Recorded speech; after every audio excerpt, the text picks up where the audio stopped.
Well, thanks to those joining us live and to those that be joining us on archive, being joined by B, Blood, Borges Production, and Julian here.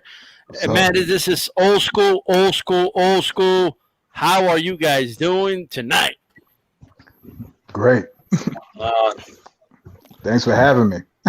Yeah. Yes, well, what was up with that?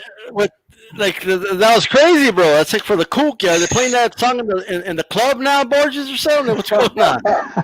Man, that was a video I did years ago, man. And I used to be like in the whole DJ scene. And I was just trying to put like a different kind of comedic spin on the whole interview between Larry Merchant and Floyd. And I just thought that it was some fun that I did, man. I mean, I look back and I kind of cringe, but I'm like, it's like one of my projects where I didn't really care. I just kind of did for the fun of it. Absolutely. Make sure you guys stay on here as you come in. Throw the jab at the like button. We got Stormy B, man. Make sure you check out 3 Wise Men of Boxing later in the hour, top of the hour, next hour. And B&B Boxing, Bruce Goes, and all that good stuff, man. And yes, if I was 50 years younger, I'd kick your ass. How's it going, Julian? Man, I'm doing great, man. I'm doing great, man. Thank you so much for having me on here, man. I'm excited. It's 2008. Absolutely. How's it going, Beeb? Well, we can't hear you. Oh, my fault. I was muted. My fault. I'm so happy to see Julian, man. I haven't seen Julian in 10 years, baby. Yeah, it's been a minute, man. You too, Borges. I remember you. Yeah, man. It's been a while. Borges 773. Absolutely. Yeah. Julian remembers the number, bro. I forgot the number. And Blood Boxing's on. How's it going, Blood? What's up, y'all, man? Hey, it's good to see you guys, man. We back up in here in the house again. That's right. Throwback Thursday with all these old schoolers up in here. Some of them younger than others. All of us are older than we was then, though. That's a fact. Yeah, absolutely. Let's start off with Borges here, bro. How old were you when you started YouTubing? Like, how old were you, bro? Well, I must have been 16, 17. This was back in 2008. And I just started getting into prediction videos in the beginning. And the first fight I had predicted that I posted on YouTube was the Shane Mosley and Margarito fight. And I had already known that Mosley was going to beat Margarito because he's a tough opponent, you know? So I was a follower of boxing before I even made videos, so I knew what Mosley brought to the table. But that was the first video that I've done, man. And then from there, I was just kind of going into the video editing side of things. I saw YouTubers like Gorilla Productions. He was pretty cool. Yep. Blue Merc was around. Who else? There was like 2 other channels, and I just jumped into video editing. Rooster was pretty cool. And I just self-taught myself video editing and just went on YouTube tutorials, and that's what I'm basically known for, is more of my video edit. So that's how I came onto the scene, and then I just, kind of fell off and had to grow up, and responsibilities came in, and, life happens. So the shout out to BFTV says, this is what I've been waiting for. Salute to D-Style, Godfather, and panel. He also says, I'm about to do a post for this. Now people need to be here. And there's legends on here. And it says Universal Sports also with that love as well. I appreciate the support very, very much. Make sure you guys stay on here. I'm telling you, we're going to give away a good magazine. All you got to do is be first. Like, you just got to be, like in boxing, be first, land that jab first. You're going to win the magazine. Hey, Borges, do you remember the response video you did to me about the difference between fighting Mayweather and Pacquiao? Man, I honestly do not remember that. Oh, okay. Do you have it still? You and Naptown Born did a response video to me, I remember. I probably have it in the vault. I have a lot of videos in the vault and stuff. I used to be really, really aggressive on here, you know what I mean? And with a former employer, I didn't want them to see a lot of the old school stuff. So that went to the vault. But I could release it now, you know what I mean? But hey, it is what it is. Bruce goes on here, says, a jab at you. Absolutely. Thank you again for that support. Borges, what happened? I know that you decided, was it just life, or did you get tired of boxing? Because I see you've been gone for a while. Yeah, was the man. Pacquiao Mayweather fight that bad? Was it that bad? No, man. I just, went into college when I kind of stopped making YouTube videos, and I just got too busy with other priorities in my life. And, I was picking up some projects here and there, like, video editing, like freelancing, but, I kind of steered away from the boxing scene as well for a bit. It was after the whole Mayweather and Pacquiao fight, honestly, and then after that, I felt like there was no other fights to look forward to.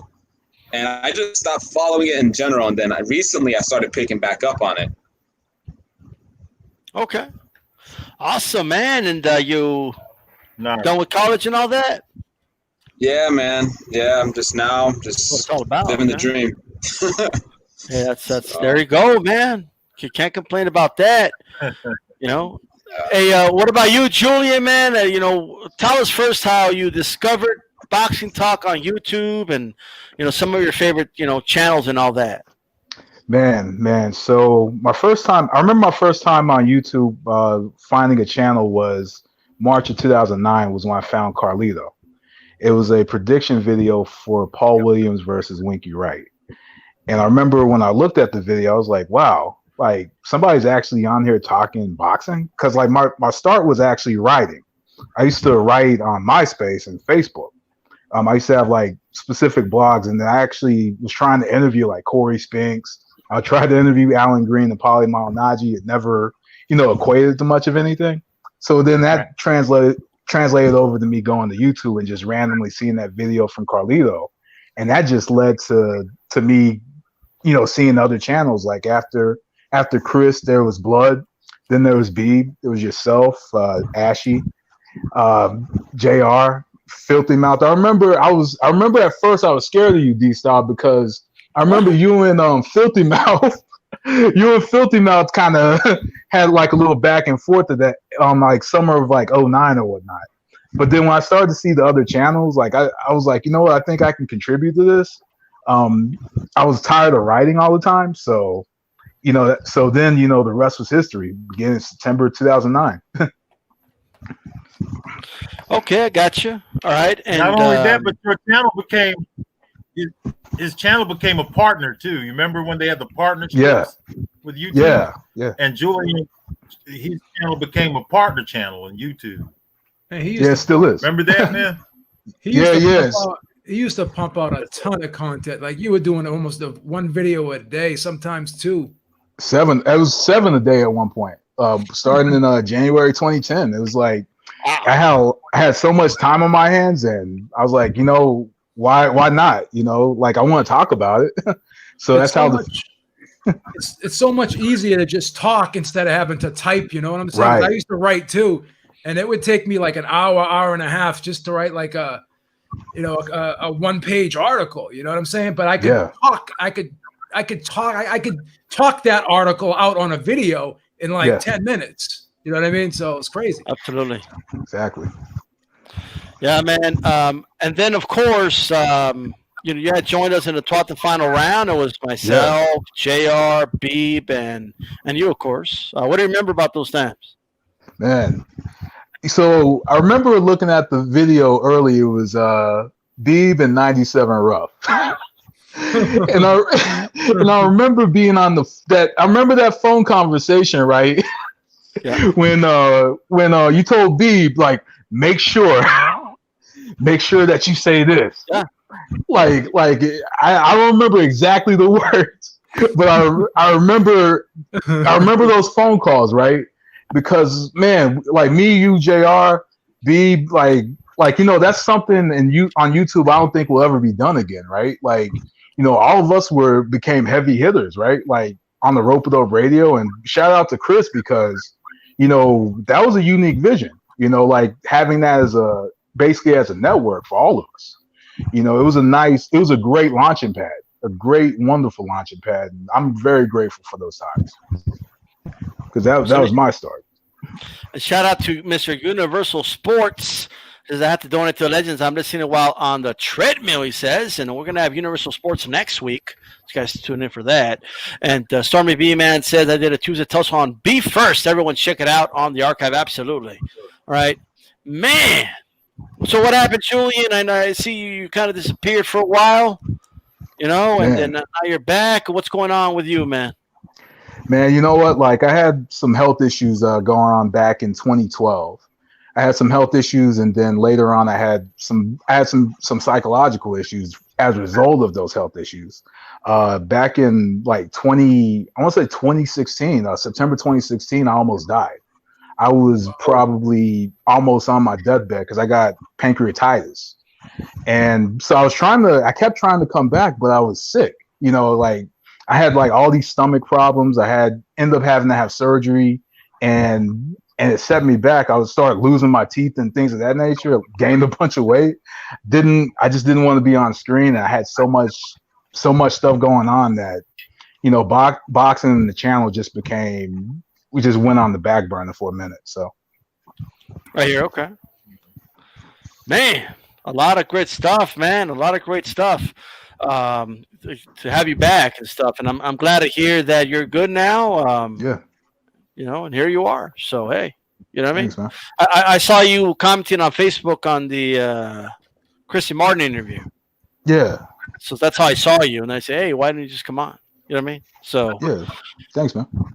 Absolutely. Man. Well, you guys have anything planned for your channels soon? Borges or Julian? Pancho Villa video coming Saturday. Okay, all right. What about you, Borges? Oh, I know. I'm thinking about getting back into the editing game, the video editing game. But you know what? There's so many great channels out there that it's going to be very hard for me to put my stuff out there as much as it was before. And I might just get back into it just for shits and giggles, but it's just going to be more of like something I'm going to do only when I have free time. I had so much time before, like Julian was saying, like we had so much time before in our hands, and now we have to choose our time wisely. So We'll see what happens. Man, well, and speaking of time, Blood, how's hey, that Rooster for Life? Yeah. That guy Rooster? Yeah. What about him? I was saying that the guy Rooster for Life, that he's got over 1 million subscribers now. He's now Vertigo Sports. Vertigo Games. He's a gaming channel now, and he has 1 million subscribers or something like that. I'm telling you, it's crazy. Yeah. And one day I went into one of his live streams, and he had like 20,000 people, and I said something, and he said blood boxing. I remember you like that. So I was like, oh wow. For a guy who had 1 million subscribers, he at least acknowledged me, you know. Man, I saw some of Borges' videos, bro. Like, so there's that's a great editing. Yeah. Yeah, editing will take you a long way, man. And unfortunately, copyright's the biggest enemy for editors. You know what I mean? But yeah, man, restrictions stuff with that. That's really why I lost my first channel, Borges 773, was copyright infringement. So wow. Okay. Yeah, I wish I had my old videos, man. I really do. Yeah, I still see some of them there. Shout out to the Liquor Spot on here. Miss Boxing, Cali Enigma on here as well. And Liquor Spot says salute to the panel as well. We're going to be doing a giveaway soon. Blood Boxing will be doing a quiz. Last question, you win the magazine. All right? And something I want you guys to be thinking about while we continue. Do this connection for me. Let's just see who gets it first. All right? Connect Monster in a way to Jack Johnson. All right? And the way you're going to do it is it's just someone that fought in a way and someone that fought that guy, someone that fought that guy. Doesn't matter win or lose, any weight class, any era to get to a guy that fought Jack Johnson. Go ahead and give that a shot, and I'll post it on here and give a shout out if you can get it. Okay? A Monster in a way to Jack Johnson, and yes, it's possible. Okay? Now, same day weigh-ins. I want to talk about this. Blood, these dudes can't make weight, even with 24 hours to spare. Benavidez missed weight by about 3 pounds. And I think the reason these guys are not making the scale sometimes is that they're dehydrating themselves way too much. They're not fighting in the real weight class. To me, a simple solution would be to cut the number of weight classes and bring back same-day weigh-in. What are your thoughts on that, Blood?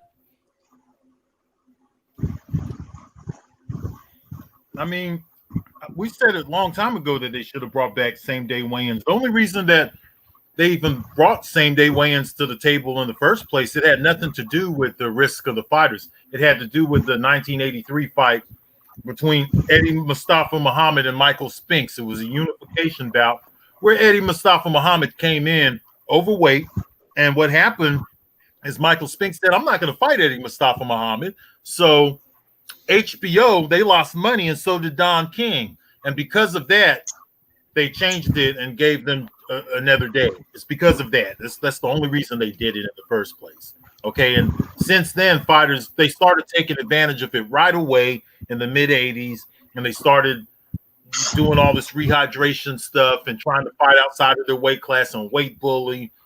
And that's exactly where we're at now. So I think they should go back to same-day weigh-ins, in my opinion.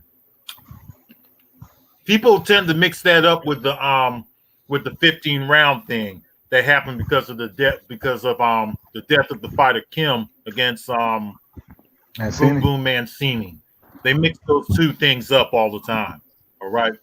So yeah, they should go back to same-day weigh-ins, in my opinion, and all these guys can stop weight bullying and and they can fight in the weight class that they belong in. That's the way I look at it. Fighting your weight class. Like, what's up? You know what I mean? B, but what do you think, man? Been saying it for years because this false sense of security that these guys have, thinking that they could strip down and saying to themselves, hey, I got a full 36 hours to put it all back on. But again, is that going to be a functional weight when you put it back on? Because you're stripping yourself down, and it takes your body time to utilize and assimilate all those nutrients properly, and 36 hours is not enough time to do that. So these guys are sometimes, or not even sometimes, I think these guys are doing more damage with having that extra time to rehydrate, because again, they're not fighting in the right weight class, as Blood said. So if you had same-day weigh-ins, you would force guys to fight in the right weight class. So guys who are walking around at 190 would have to fight at 175. They wouldn't be able to, they wouldn't be able to make weight at 168 or 160. All right. So it just wouldn't happen. Right. What do you think, Julian? Man, both Beeb and Blood hit right on the money. I mean, I've always supported same day weigh-in myself instead of the rehydration. Am I still on? I'm my bad. I still like the screen change. But pretty much, it's like I think it was the fight Gaddy versus Gamache, right? Yeah. When he had rehydrated, and that was like a perfect example to me, right? That when they go in to rehydrate, right? They could go in and they could be facing a guy that's much smaller and do some damage to him, right? So hey, I've always supported the same day weigh-in, and me, I've done a little bit of training in my time away, and man, like I tried this thing to where I just basically I did this thing to where I made weight, right? Like I got down, cut my weight a certain way, and it was like what Beef said, like it took maybe 4 or 5 days for me to even feel right. That's right. That's exactly from then, right? Yep. Like it takes a while for your body to kind of acclimate. I can't even get the word, but to adjust. Yeah, to acclimate to that. Acclimate, yeah. So rusty, Julie, you're a little rusty. It's all right. That's why we got to get you back. You know what I mean? Absolutely. So yeah, I'm all for the same day weigh-in myself. So less weight classes too. So get rid of the supers and the lights. Just straight middleweight, light heavyweight, maybe cruiserweight. I've always been supported that. So. Yeah. How do you see it, Burgess? What's your thought on bringing back same day weigh-in? For it, against it? You know what? I say I'm for it, just so because it makes more sense to me. If you're gonna fight at a certain weight, both fighters have to weigh in at the weight that they're gonna fight at. It only makes sense to me. Like, why would you outweigh somebody by 25 pounds come fight time, or 15 pounds and whatnot? And at that point, you're not even at the other guy's not even at his full potential because he's being outweighed. So it's just more of an even playing field, in my opinion. I mean, it's pretty much black and white to me.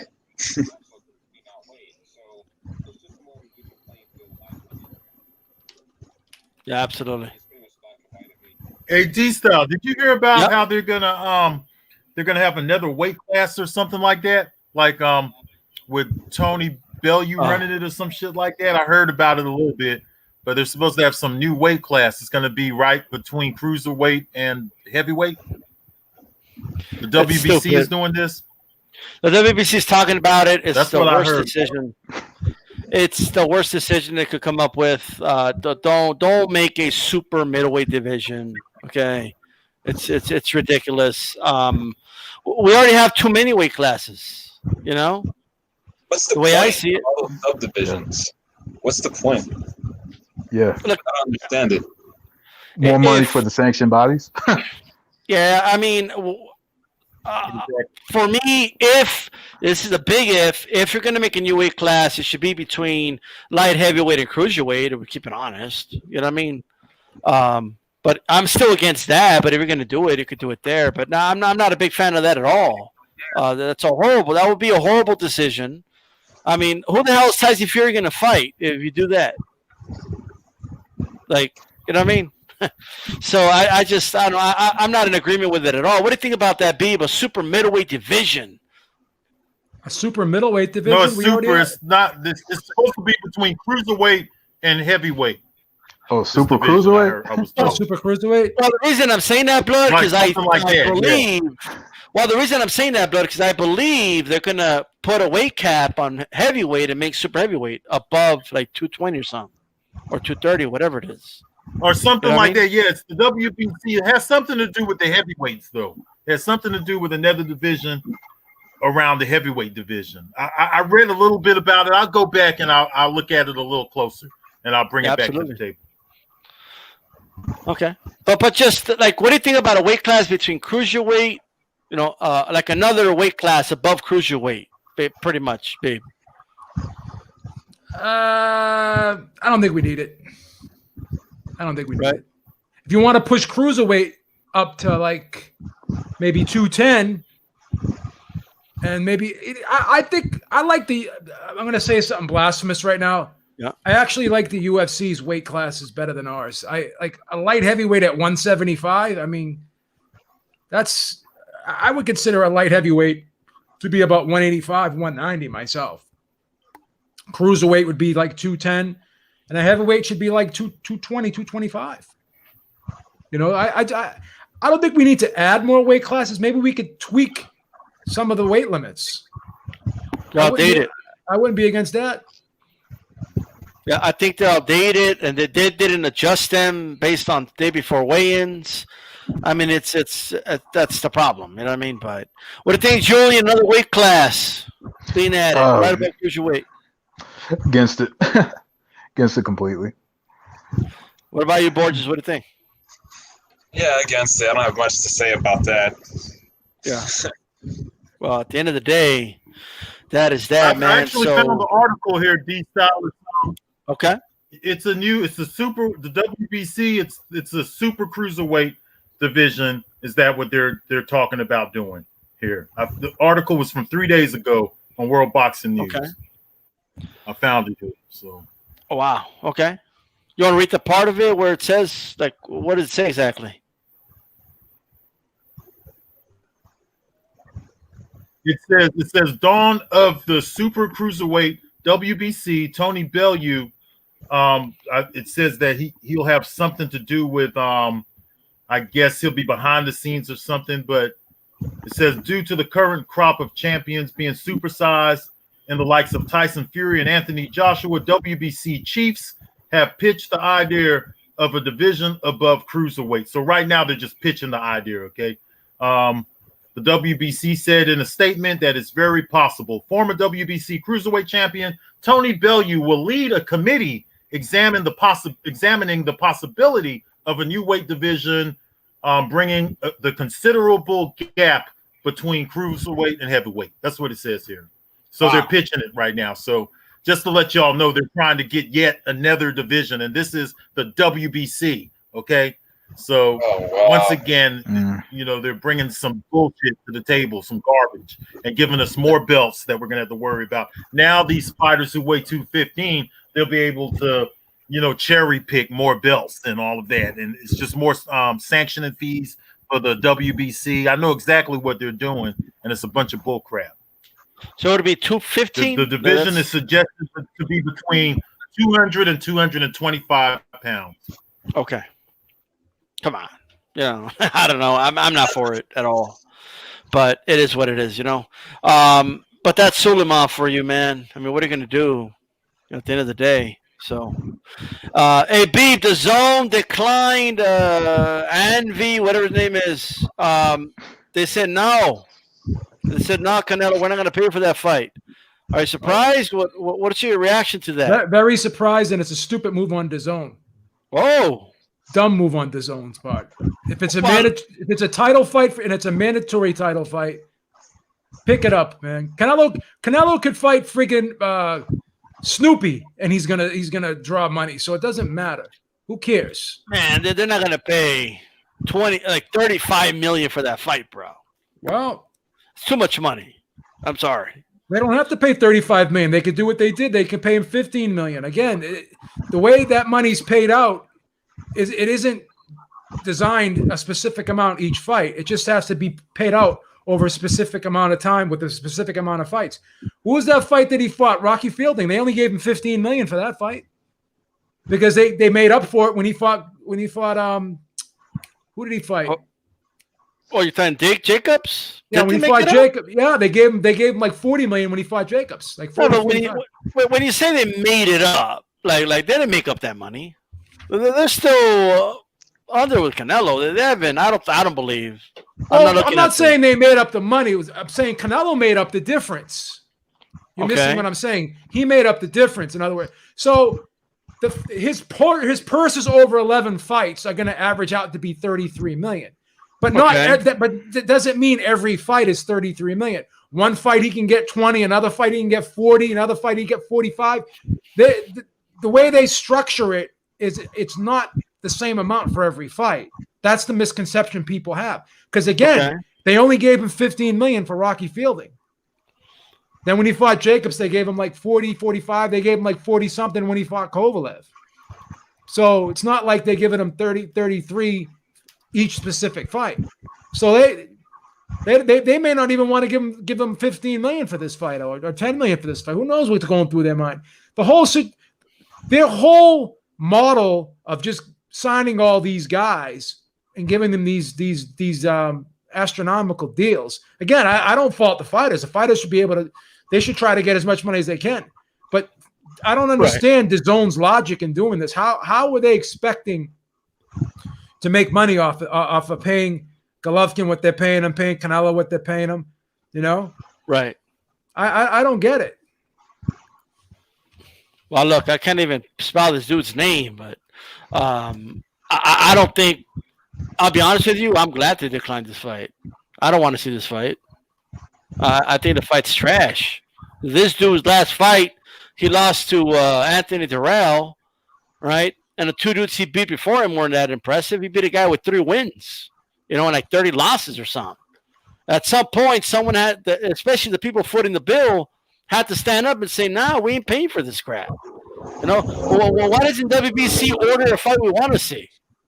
I think that's what they should do. They should order that. They could go have another 36-1 vote for another fight because I don't want this fight. But Blood, how do you feel about DAZN declining this fight against Yildirim?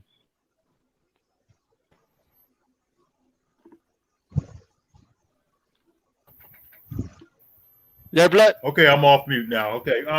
All right. Listen, man. The only people. Can you hear me? Yep. Can you hear me, brother? Yes. Can you hear me? Yes. Okay. Listen, the only people that Canelo Alvarez should be fighting should be one of the other champions at super middleweight. They have him in middleweight too, okay? So he should be fighting a Khalid Plant, Billy Joe Saunders. I'll even take the David Benavidez fight. That's a good fight for him. If he does it at middleweight, if he's campaigning at middleweight because they still got him there, he needs to be fighting Demetrius Andrade. I think that's a good fight because Demetrius Andrade is through DAZN, has a connection to DAZN as well. So why can't they just put that fight on? I mean, there's no reason to wait on these fights anymore. There's too many of these guys. If not Demetrius Andrade, the winner of Charlo versus Derevyanchenko at middleweight would be a good fight, okay? I don't want to see another Gennady Golovkin who still has the IBF belt. I don't want to see another Gennady Golovkin fight. All right, so the only people he should be fighting is either the winner of Charlo Derevyanchenko, Demetrius Andrade is a good fight. David Benavidez, I fight. Benavidez is a fat fuck who don't care nothing about his belt. That just shows you how the belt has been devalued because he knows he could pick up another fucking belt somewhere else. You know what I'm saying? So David Benavidez is good. Khalid Plant is good. What's the other? The Callum guy. He's good too. Billy Joe Saunders is another good fight. Something like that. Even Chris Eubank. He's something. You know what I'm saying? I don't know who this guy is. And me as a fight fan, I don't care about them making money. I don't care about them making because they're already millionaires, okay? I want a good fight. I don't give a fuck what kind of money he makes.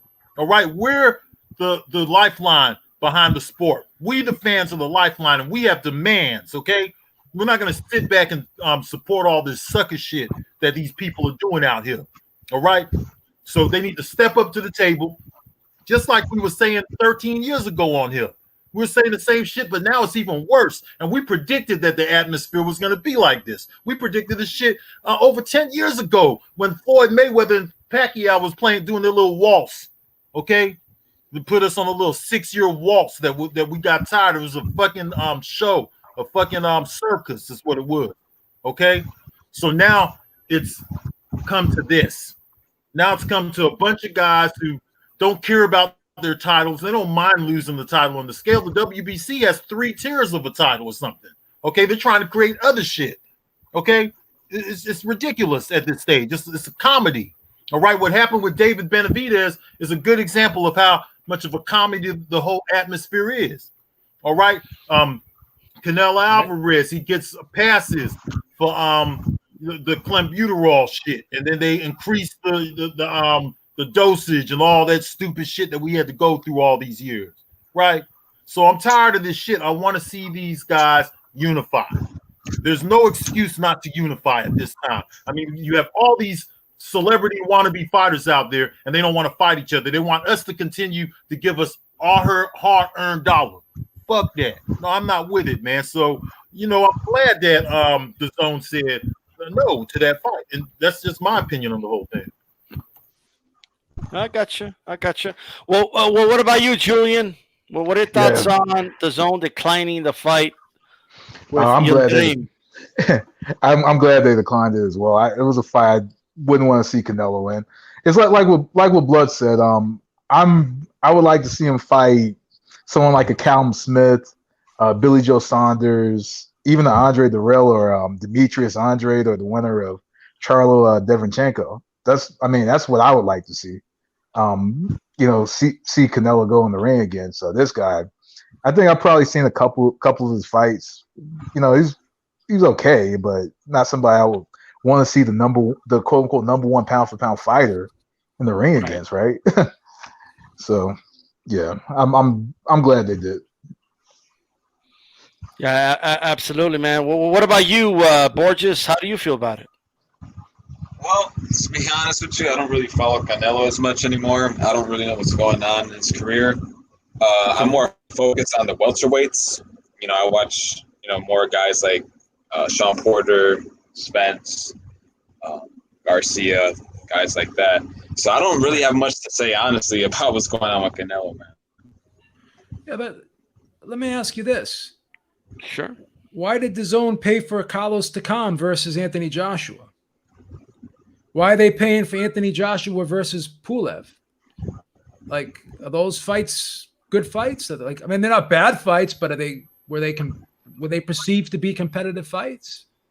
But they paid for those fights. Well, Takam was a better opponent, though, no, than this guy. With all due respect, I'm gonna say it's about the same. Think so? This guy Wildum's a good fighter. You don't think this guy Wildum's a good fighter?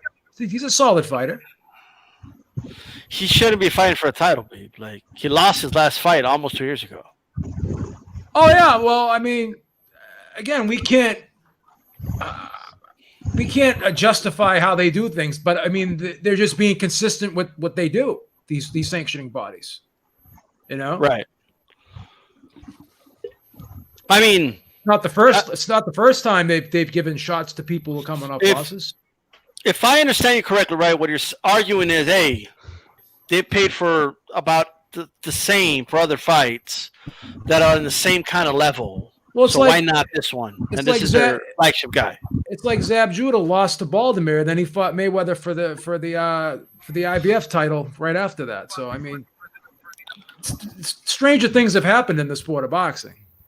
Just because you coming off a loss, it doesn't really, I just, the way I see it, man, I just feel like I kind of see where the Zone is coming from, because they're footing, like, I understand your point about, well, they're only they could pay him less and they'll make up for it in the next fight, but then, like, you're still paying the same, though. Like, if you're paying a dude $100 a day to mow your lawn, right?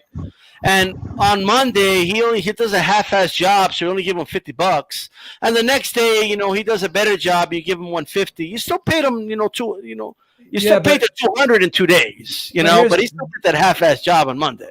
But here's the thing: there's 11 fights. You know it, I know it, and everybody on this panel knows it. It's not going to be 11 killers. It's just not. Give me Anthony Durrell.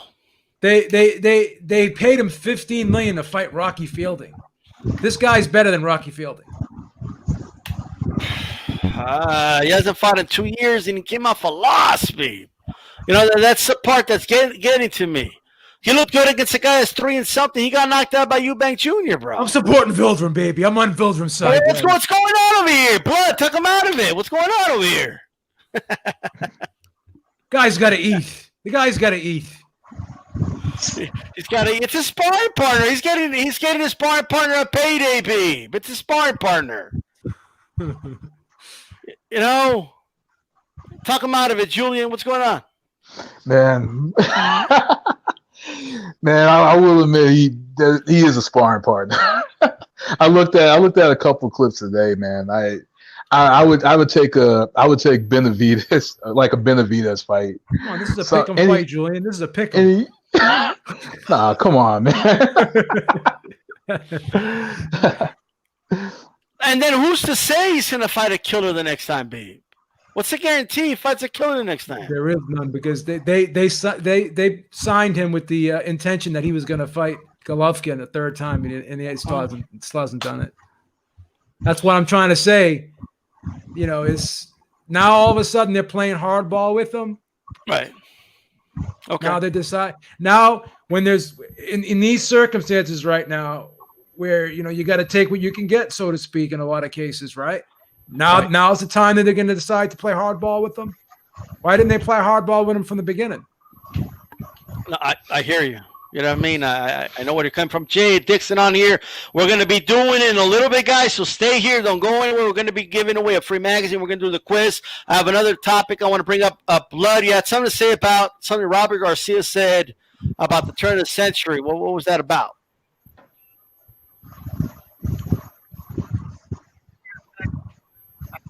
Earth to Blood. Are you on mute? Oh yeah, Robert Garcia. I don't know. You're going in and out of me, so I'm wondering if can you hear me? We hear you loud and Hey, clear. brother, Yeah. can you hear me? Yes. Hey, bro, can y'all hear me? Yes. Yeah. Can you hear me? Yes. Yo, 10-4. Yes, we hear you loud and can you hear clear. me? Yes. Problems was saying that Robert Garcia shouldn't be saying things about the fighters from the turn of the century without mentioning the color line. You can't say that white fighters dominated the fight game in the turn of the century when there was a color line in existence. Okay, you have to mention the color line. You have to identify which fighters drew the color line. You have to. That's something that needs to be considered.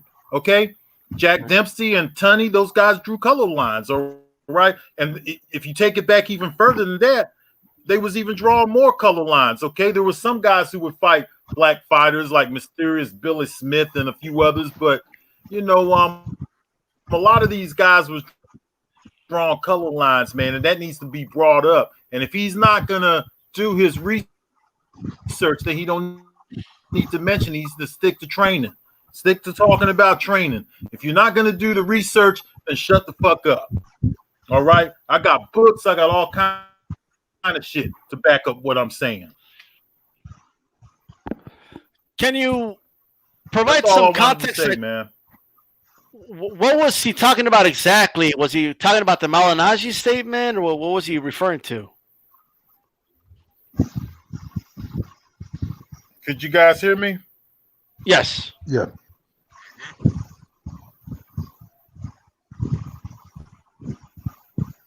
Yeah, we hear you.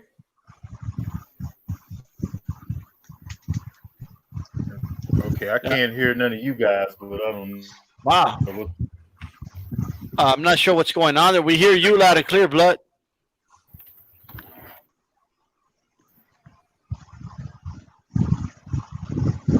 Earth to Blood. Houston, we have a problem. Malignaggi, man. I don't know how much of it that you guys heard me say, but because I'm having a bad signal over here. But it had to do with Malignaggi. Okay, all right. I mean, fair enough. Here's what I'll say about the Malignaggi situation, man. I'm just base it off facts. You know what I mean? If you're going to say Eastern Europeans are dominating, that's cool. I just want to see like what do you got? You know what I mean? What do you have to show me in terms of, are we going by world champions? Are we going by the top guys in each division? What are we going by? Because you only got what is it? Does Bivol qualify as an Eastern European? Probably. Yes. Lomachenko and Beterbiev. That's it. That's all you got. 3. I mean, I could just go in Mexico. they had their little run when Kovalev was a champion and Golovkin was a champion. But, again, these things are cyclical, okay? Arguably, the best fighter in the sport could be considered Terrence Crawford, right? Tyson Fury is one of the best fighters in the world too. He's not Eastern European. Anthony Joshua is not Eastern European. Canelo's not Eastern European. So they had their little run, and it's kind of starting to fizzle out. When Teofimo beats Lomachenko, the tide will turn even more. So it's like I said. Say it again, babe. Say it again. When Lomachenko loses to Teofimo, the tide will continue to turn, and it'll the numbers will start to dwindle, because again they don't have that stronghold like they did a couple of years ago, because Kovalev lost, Golovkin lost. Who's the other guy there that just retired? The guy that lost to Beterbiev, Vosdik, he lost. So.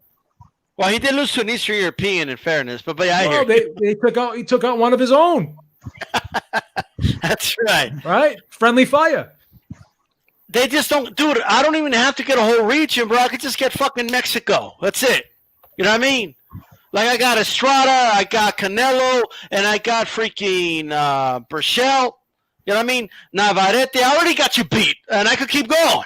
You know what I mean? Just with one country, bro. When you talk about the lower weight classes, the Hispanic fighters are gonna rule those divisions. There's no question about that. 126, 130 and under, though, the Hispanic fighters will rule those divisions. As what Bill said, it was a friendly fire. Now, you did mention a name, and I know Borges said he follows welterweight. So, Borges, who's your favorite welterweight right now, man? Who's your dude right now? Like, who's the man at welterweight in your opinion? Oh, man. I have no idea. There's so many good welterweights right now.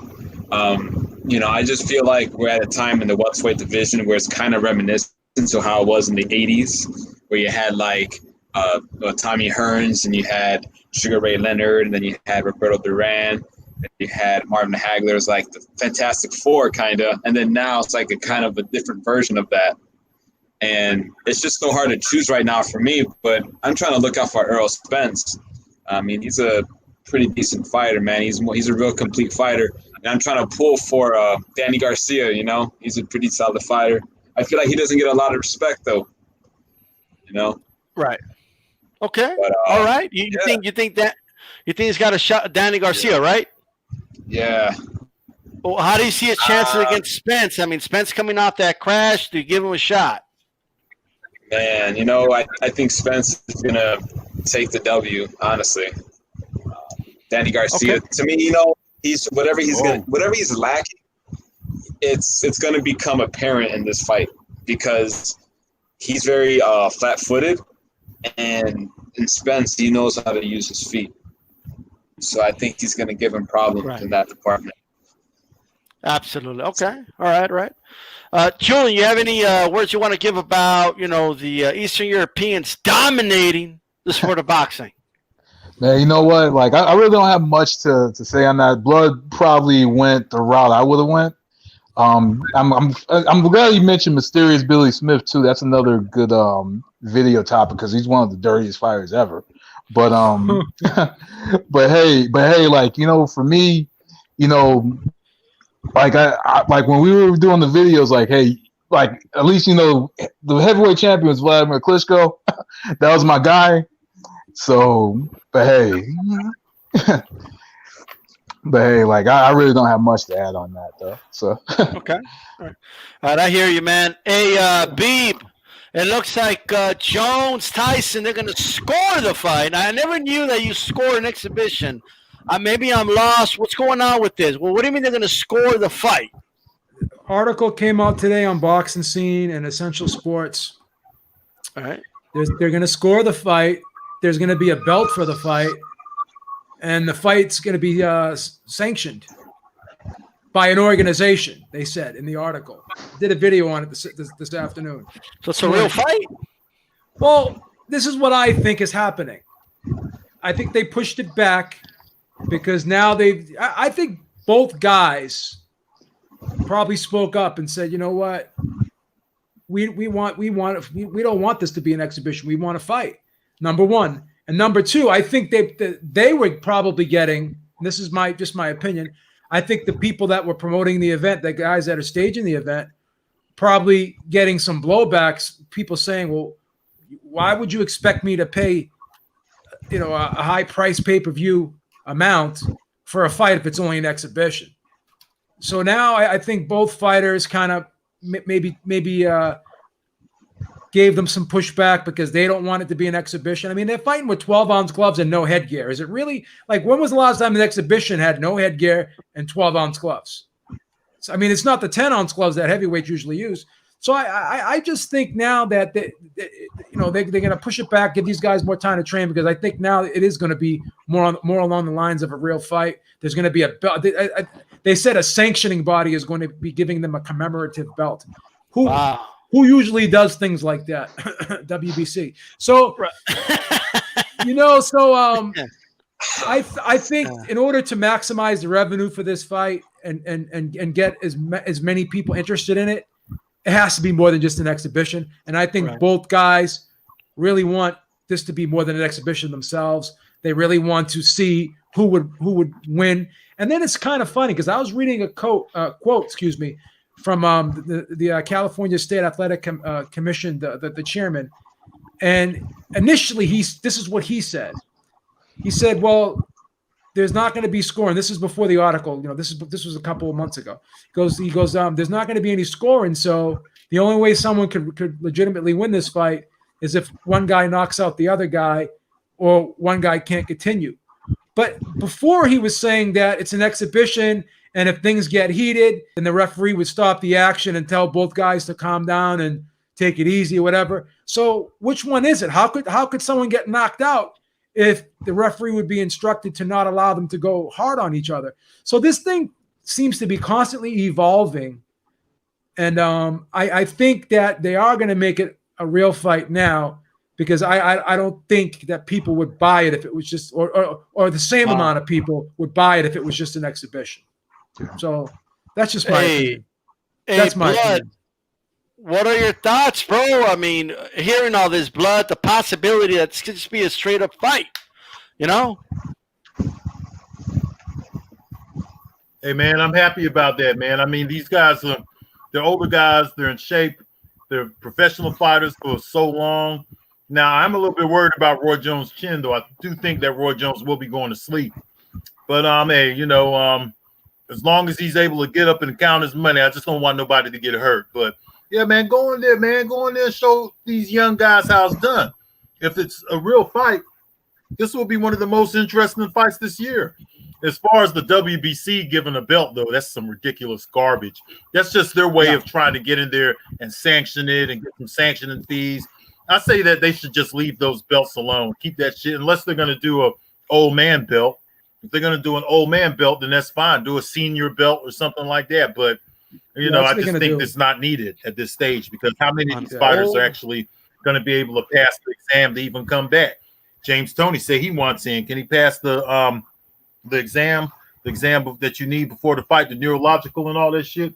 I'm not sure, but it's a good fight, and I like to see these guys going ahead and make it a real fight, and I like to see both of these guys get paid. You know what I'm saying? That's another thing, because a lot of those fighters from that era who was before social media, they were underpaid because they did not get the advantage to take care of the or to get to utilize the social media tool. Right. So now that they're big stars, they're bigger stars than the fighters today. These guys, these pansies that are out there now that call themselves world champions, they're nothing but title holders. And Mike Tyson and Roy Jones are way more popular than all them pansies out there got them a little $1 million payday, got them a little mansion, like most people we know who got a job that's over 50,000. So what? Who gives a fuck? You know what I'm saying? The stars are the guys from my generation. Until these young guys step up and act like they want to fight, the stars are from our generation. So, hey, whatever they do, man. Could we argue that Mike Tyson's more popular than any active fighter today, worldwide? I think we could. Mm. I think we could. I think more people worldwide know Mike Tyson. This is how you're right, because if I told my grandmother, Yes. she maybe knows Canelo because he's Mexican and stuff, but other than that, but she'll know Mike Tyson. She doesn't I mean- know who Anthony Joshua is, probably, No. right? She doesn't know who Tyson Fury is, No, right? Right. she does not. No, doesn't know Wilder is. Doesn't know any of them. You know what I mean? Like, This fight's she- doing like 1.5 million pay-per-view buys. May even do 2. yeah, I mean, I think it's you're. gonna- You buying it, Julian? Am I buying it? Hell no. No, I'm streaming it, but I'm streaming it. But hey, like He's gonna do what he's gotta do. You know what I mean? But he's not gonna pay for it. You know. Everybody's streaming this. I'm paying for it, man. I'm looking for where's NBT boxing at? It's I'm hooking paying up for with that a link. shit. I'm paying for it. I'm paying. Yeah. I work for the I'm paying cable for that company, so shit. I don't really pay. Okay, well there you go. What do you think, Julian? What are your nice. thoughts on the potential being a real fight, bro? What are your thoughts, Julian? Man, you know what, man? That's my childhood right there. Mike Tyson, Roy Jones. It's weird. It's kind of weird because I did a video months ago, and it was a what if video, and I talked about Roy and Mike. But like for me, I wouldn't feel right, looking at an exhibition between these two legends, right? Two of my favorite of all time, headgear on or whatnot. I wouldn't feel right seeing that. But as a real fight, I'm totally down. I just don't want to see Roy get hurt. Like Okay. I don't. It's like with Bloodset. I don't know about that chin. Roy is the first fighter I've ever watched in my life. Like the first fight I ever watched was Roy Jones versus Montel Griffin 1. So I just don't want to see Roy get hurt, but we know what's gonna happen. When I'll Man, say, it feels like an exhibition's about to happen. What it feels like to me, but go ahead, B. I'll say one thing that really worries me about Roy Jones, because I mean I love Roy Jones, so don't get me wrong, but I've never seen a fighter be part of some of the most devastating knockouts. Like if you were to look up some of the most like Roy went face first down and out cold on more than one occasion. Yeah. Like Pacquiao happened to him one time in his career. Right. Hatton one time. Certain fight. Paul Williams one time. Right. Like Roy, it happened to I want to say 4 or 5 times, about 4 times, 4 or 5 times. Right? Yeah. Yeah, Lebedev Green. Yeah, man. Yeah, I mean he was out cold, man. Yep. Tarver out cold. Johnson out cold. Lebedev out cold. Danny Green out cold. Like out. out. Dude, like the credits are coming out and he's still sitting on the stool out. Like that bad. Smelling salts type. Yeah.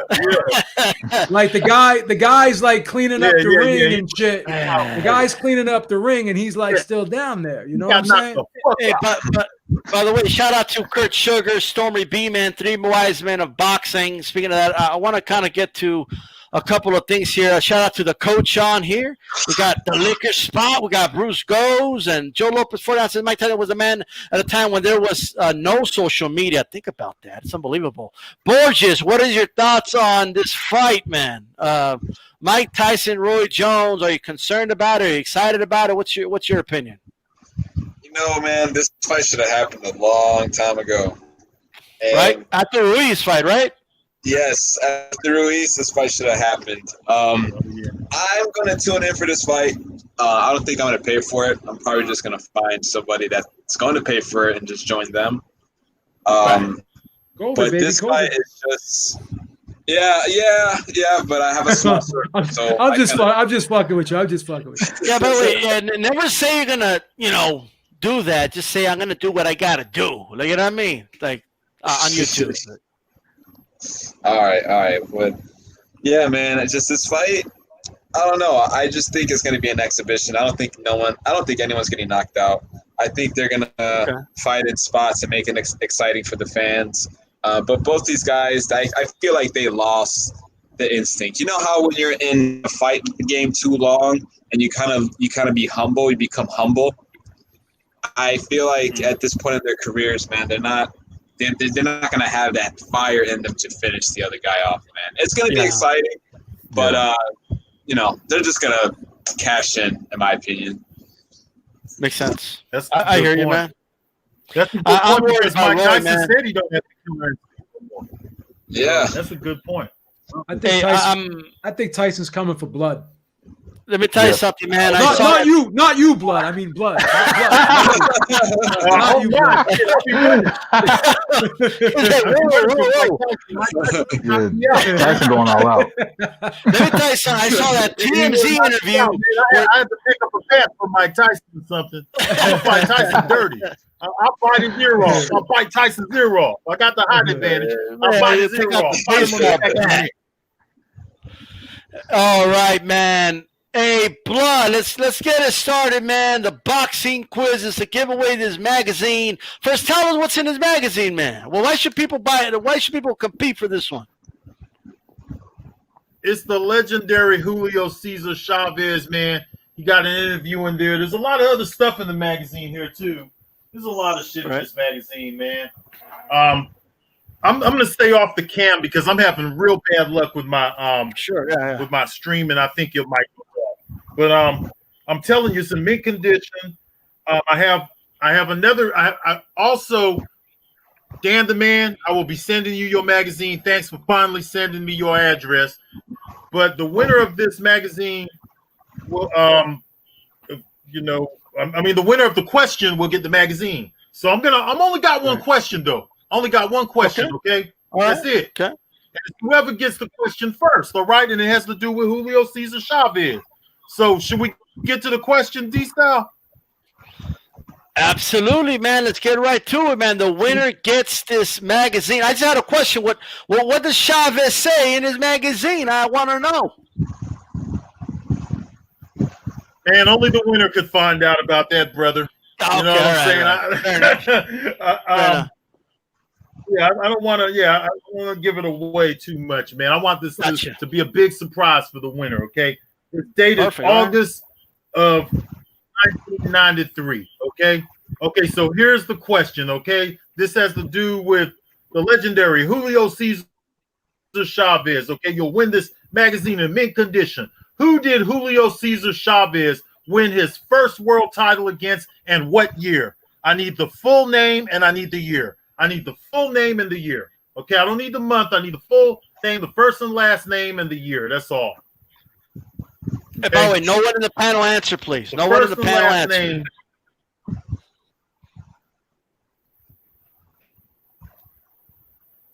No, here we not go. Camacho. I still would need the full name. Someone said Camacho. No, it wasn't Camacho. No, it's not Hector Macho Camacho. I also need the year. I need the year. I need the full name, and I need the year.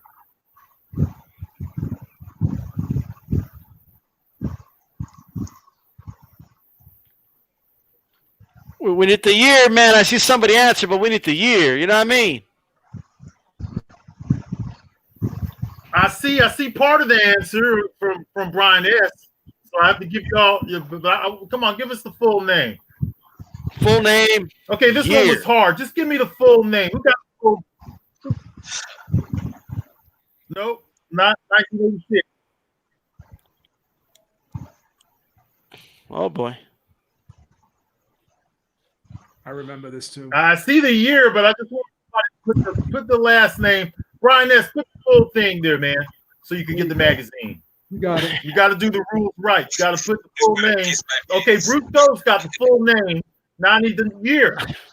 I need the year. Bruce Doe's got it. Yeah. I just need the year. I need the year. Come on, somebody give me the name and the year. That Julio Name of the Cesar year, Chavez guys. won his first championship. So you could get this magazine. There you go, Brian S. You got it. Brian S., man, you're the winner, okay? So Mario Brian S., I tell you what, Martinez. man. Yeah. It's Mario Martinez, 1984. That's right. Super featherweight title, okay? So I'll tell you what, Brian S., send me an email to bloodboxing@gmail.com, okay? I'm mailing out a magazine to Dan the Man, and I'm still waiting for Incomplete Boxing, too, to send me his address. But I got a magazine going out to Dan the Man. I'd like to go to the post office and get it done and over with. So Brian S., my homie, Send me something to bloodboxing@gmail.com, bro. That's all I need. And I appreciate it too, to everybody. Brian S. Good job, Brian S. Good job. Good job. I got one more quick topic for you guys. Oscar De La Hoya is going to come back. I love Right? it. I love it. You know, I love it. he's being called out by Victor Ortiz, Amir Khan. You know what I mean? Hey, Borges, what's up with your boy De La Hoya? I love it. You know what, man? De La Hoya is one of my favorite fighters, man. And to hear this come out, man, it's insane. I just feel like it's gonna be yet another like cash grab, man. I don't think he's gonna be legit in the fight game. I don't think he doesn't have it anymore, man. And who's he gonna fight? Who's he gonna fight that's gonna be at least on his level at this point of his career? Like Victor Ortiz, you know, I don't know how that fight would turn out, man. I think he should fight maybe Trinidad. I would like to see a rematch. Oh, that's a great one. That's a great one. That's good. Yeah. That's a good one there, man. Yeah, man. Watch I that, think De La Hoya won the I'd pay first for that fight, one man. too, man. I'd pay for that one too. Yep. Wow. But yeah, I don't know. I mean, other than that, I'm not really interested. Right. There's a sucker born every minute, and guess what? I'm that sucker. So Trinidad's the go-to guy. What about McGregor? Would you like to see him box McGregor, Conor McGregor? Oh, I'd love that one. I'd pay twice for that one. I mean, that might be an entertaining fight, man. I think he's going to get smashed against McGregor. You know, because McGregor has pretty decent boxing skills. Wow. I think he might get smashed. I think he's going to bust Oscar up. In boxing, do you think he might get smashed or in MMA? Not boxing. I think Oscar In pieces boxing? him up. Oscar pieces I him don't know, up. man. I mean, I get that he's old. He's almost 50 years old. But I'll tell you, bro, Mayweather carried him, bro, in that fight. I think so. Yeah. Not only that, Mayweather walked him down, bro. Like, that tells you everything. Yeah. I mean, I don't know, man. I just think that De La Hoya at this point in his career is just, I don't know, man. I just think different. Okay, all right. But you definitely don't want to see him with any top fighter, right now? No, man. You know what? Honestly, if this Roy Jones and Tyson fight advocates for anything, it should advocate for, like, fighters that are much older to compete against older fighters. Like Trinidad, right? Yeah. Yeah, like a fight like that, I think it would generate a lot of revenue, and it would be like a throwback fight, like a lot of fans would appreciate, you know? Okay. Gotcha. All right. Now, what do you think, Julian? I mean, you know what? I think it'd be good for boxing because it's going to bring, you know, some attention. I think it brings attention to boxing. I think it'll be good for the sport. I like what Borges had mentioned. You know, like, you know, it might be good. You know, it might be good to do these type of fights because it may bring out, you know, the older fighters, right? You know, they may need, you know, money for some. You know, it may be like another attraction for people like us who have been fans for years. So I'm all for it. You know, in terms of, you know, who he's gonna fight, who knows, man? Like I just, as long as he's not fighting a contender, I'm good. Last good fight I remember him in was what, Mayorga, right? In 2006. That was like the last one. That was his last good performance, Julian. Yeah, last good performance. So yeah. That's 100% correct. 14 years from that. Yeah. So. Well, what do you think, Blood? What do you think of De La Hoya fighting Amir Khan? Like, who do you think would win that fight? I would De La Hoya to beat Amir Khan. I mean, Amir Khan can't take a punch, man. I think De La Hoya should be able to beat him, but he's been out of the ring for so damn long. But I just don't think highly of Amir Khan. Now, Victor Ortiz, that might be an interesting fight too, because both of these guys are still several years younger than Oscar De La Hoya. Me and Oscar De La Hoya are only a few months apart. Oscar De La Hoya is actually a few months older than me, and he's getting back in the ring. He's like 5 months older than I am, man. Yeah. So I find that pretty interesting. I mean, the man's going on 50 years old. He wants to get back in the ring. I don't know what his point is and what he's trying to prove. He's just trying to get some more money from people. What are they going to have? A utensils championship or something like that? I mean, what kind of championship is this going to be for? You know, Hoya, man, we're tired of him, man. He sucks as a promoter too. He's a garbage ass promoter. So he's going to come back and try to save his company. That's all he's going to do. He's just going to come back and try to save the company, carry his company on his back, because he's been having some problems from what I heard with what's his name, Ryan Garcia. I heard Ryan Garcia been talking about leaving there for quite some time now. Canelo Alvarez is always threatening Oscar De La Hoya. Okay, he knows that he's carrying that whole company on his back, a golden boy. So, you know, I don't support Oscar De La Hoya. If he comes back, I'll watch the fight, though. Whatever, it just depends on who he fights. But I'll watch the fight. But I'm not excited about an Oscar De La Hoya comeback. And I don't support Golden Boy. I don't like those guys over there. So it is what it is, man. You know, I'm not going to come on here and complain and, you know, I'm probably catching up the atmosphere and nothing like that. But, you know, I don't like Golden Boy promotions. Point blank, period. Definitely. They ruined the Ring magazine, too, by the way. The Ring sucks now because of Oscar De La Hoya. It was a good magazine before Oscar De La Hoya and them took over. Now garbage ass magazines. Not the classic ones Blood's giving away. Those are good. You know what I mean? Those magazines are legit, you know. But the new ones, not so much. B. That's right. The old ones are in mint condition, and that's right. They take us back into boxing history, boy. That's right. Blood Boxing brings you the magazines. I bring them clean. I bring them here on Thursday, and also bring them an OG boxing talk. I'll bring them on a boxing quiz. It doesn't matter. These magazines are in mint condition. Brought to you by Blood Boxing. That's right. There you go, man. Blood's pumped up, bro. I'm getting pumped up. Like, you know what's going on? Hey, but let me say this, Beeb. I think Khan would embarrass Oscar at this point because he's an active fighter. Yes. Look, and the reason I'm saying this, even Canelo, it took him a little bit to catch him. You know what I mean? Now, if De La Hoya lands a left hook, he's going night-night. You know, there ain't no doubt about it. Okay? But what do you think, B? Well, you know, Oscar De La Hoya is constantly starving for attention. That's what it's all about, man. This is him just crying out, screaming, "Pay attention to me. Hey, everybody. Here I am. Here I am." That's just how this dude is, man. Like he sees someone else getting shine, and he can't fucking stand it, man. I don't know if I could swear on here, sorry. But he can't stand it, man. Yeah, why not? He can't stand it. I mean, he sees Roy Jones in the limelight, he sees Mike Tyson back in the limelight, or Mayweather's back in the limelight. And then he has to start hating on when Mayweather was fighting McGregor and this and that because he wishes it was him. He just wants to be in the limelight. He wants attention. That's all that's what all this is about, in my opinion, man. And it's hard when you're at a certain level, you're on a pedestal your whole life, and then once that's taken away from you, it's hard to let go of that, man. It's hard to let go of that. So I just think he wants to regain some of that old status that he used to have, man. And he was a great fighter. We can't take that away from him. He was a great fighter, had a great career. Absolutely. Ton of accomplishments, but you know, just likes kitchen utensils a little bit too much. Yo, Julian, what do you think, man? What do you think of Oscar fighting like a Victor Ortiz?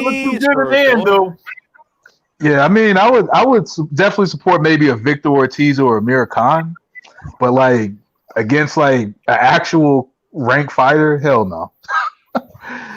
Nah, but I'll definitely watch like an Amir Khan or Victor Ortiz. Amir Khan, you probably kill him, but Ortiz, that might actually be an interesting fight actually on paper.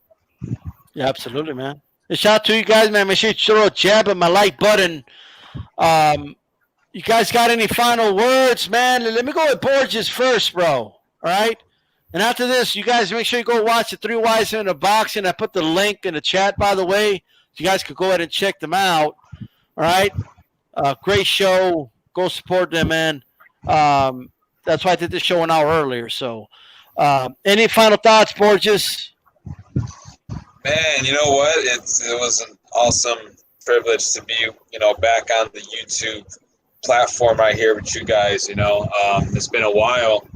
And hopefully we can do this again sometime. You know, it was a good time. You know, hanging out with you guys, and you know, just hope for the best in the sport of boxing, man, going forward. You know, just hope for the best of the sport, and yeah, you know. Yeah, definitely, man. Hey, thanks a lot for coming on, bro. Maybe you can come on hang in the out with us future. again, man. Yeah. Yeah, man, for sure. I'll email D-Style. Yeah, for sure. Definitely. Julian, going to be back, man? And give us some final thoughts. Definitely, man. I'll definitely be back on here. Thanks for having me. Before I give my final thoughts, though, what do you guys think about that Dylan White and Alex Povetkin fight? Love it. You know what break I was it down for us. Well, what do you think? Man, you know what, man? I was looking at a fight earlier today. It was to me it reminded me of a B version of a John Tate versus Mike Weaver fight. Wow. And how, because like look at how White is set up, right? He punches just similar to how John Tate punched. And then if you look at and you kind of look at Povetkin, you know, he has experience, you know, and I honestly think that, you know, that experience is going to play off later on in the fight. I think that Povetkin may win this one. He could. He's live, bro. He's a live dog in this fight. There's no question about that. Yeah, like I was looking at it, and it's just like some of what White, some of his the transition from defense to offense or whatever, or offense to defense, excuse me, is similar to Tate. If you look at that fight, like you'll see like a similarity between White and John Tate in that one fight against Weaver. So like when I looked at it, I was like, wow, this might be that fight. To where like later on, Povetkin might catch him, and that's all she wrote. So it's a good possibility. But yeah, definitely, man. Thank you guys for having me on the show, man. Like I'll definitely come back if you invite me. And definitely there's gonna be some more videos on the way. Me and Blood, we gotta do something, man. Gotta do a video, man. D-Style, B, Borges, man. We definitely gotta do something. Man. I'm gonna get you involved in some of the documentaries, brother. Yeah, definitely. I agree, Julian, man. I agree. Hey, speaking of I'll get you involved in the documentaries, heavyweight series, man. And if you need any, all right, bro. I'll email you. What's that? Yeah, I got your email. Speaking of documentary, what's up with the Salvador Sanchez documentary? But no pressure. But all right. Hey, Blood, give us some final words, man. I'm making it real good, bro. I'm juicing it up. I got that Salvador Sanchez, man. It's coming out. It's gonna be top notch. I don't know if you guys can hear me or not, but you know it's gonna be top notch, bro. Forward to this shit. So as far as Povetkin, I hope he beat White's ass. I don't have much. I think the older guy could come in there and do something, and then we'll never let him live it down because he always went around calling everybody an old man and all this stuff. And now he's gonna go in there and hopefully Povetkin will whoop that ass, will spank that ass. Okay, I don't care. Some people say, "Hey, how could you go for the white fight over the black fighter?" Here's an example right here for the white fighter because I don't like Dillian. Dillian need his ass whooped again. Okay, well, and again. If you come over here with Dean White, boy, you come over here with Dean White, I'll smack the flat top off that boy's head. Okay, and I'm gonna take both you niggas to the barber. I'm gonna make both of you niggas get a haircut. I know you're gonna destroy some clippers too. You're gonna destroy clippers with that Brillo pad head of yours, motherfucker. And I'm gonna make both of you motherfuckers sit in that barber chair. You hear me, boy? Dillian and Dean White. I know that you all are girlfriend and boyfriend. Okay, that's all I gotta say. Hey, they're gonna say it's because his last name's White. You know, so there you go. Hey, Blood, you're gonna be doing a during the week or some a quiz. I don't know if you can hear me. I'm gonna do another quiz, man. Probably tomorrow. Maybe tomorrow or Saturday. Yeah. Okay. Tomorrow, Saturday. Okay. And on Sunday, right? I'm still planning on showing up at OG Boxing Talk to do the Foreman Classic. All right. I'll be there at OG Boxing Talk Sunday for the Foreman Classic, okay? Foreman, I gotta win that. Look out. I'm gonna win that one. Done that right now. All right. And Joe Habib, tell everybody where they could find you. Give us your general thoughts here, Beeb. What's up? You can find me at Ringside Reporter Live on YouTube, J Habib1 on Twitter, Joe Habib on Facebook. I'm glad the 12th and final round was back together, man, for a day, man. Yeah. This Gotta get JR. This just brings back, we gotta get JR. This just brings back memories, man. I'm just so happy to see everyone's doing well. Everyone's looking good, man. I'm glad Julian's doing well. I was kind of following him on Facebook. I was hearing some of the stuff he was going through, but he was fighting, man. He was fighting, and it looks like he won. So big up to you for that, man. And I'm happy to see you, bro. Really happy to see you. What's that, Blood? Let me see. What's that? I'll just say, man, this is the fine alkaline water. $5 for the bottle, okay? But it's some good shit, man, okay? They say it's got a little bit of a Viagra or something in it too. The next time, big trouble because I'm gonna be up all night. Well, there you go, man. And don't forget, guys, to tune in to Ringside Reporter on Sundays, okay? Make sure you tune in. Check out Joe Habib. Check out A Puncher's Chance on Tuesday.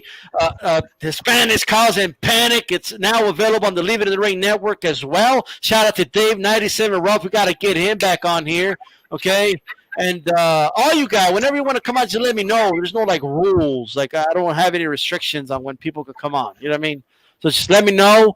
As long as you're somebody that's been around for a while, and soon we'll let some other people on, of course. But I appreciate the support, guys. The thumbs up. The link is in the chat. Go check out the 3 wise men of boxing: Stormy B-Man, Kurt Sugar, and Scrapbook. I don't know if Scrapbook's there right now, but he's usually a host with them as well.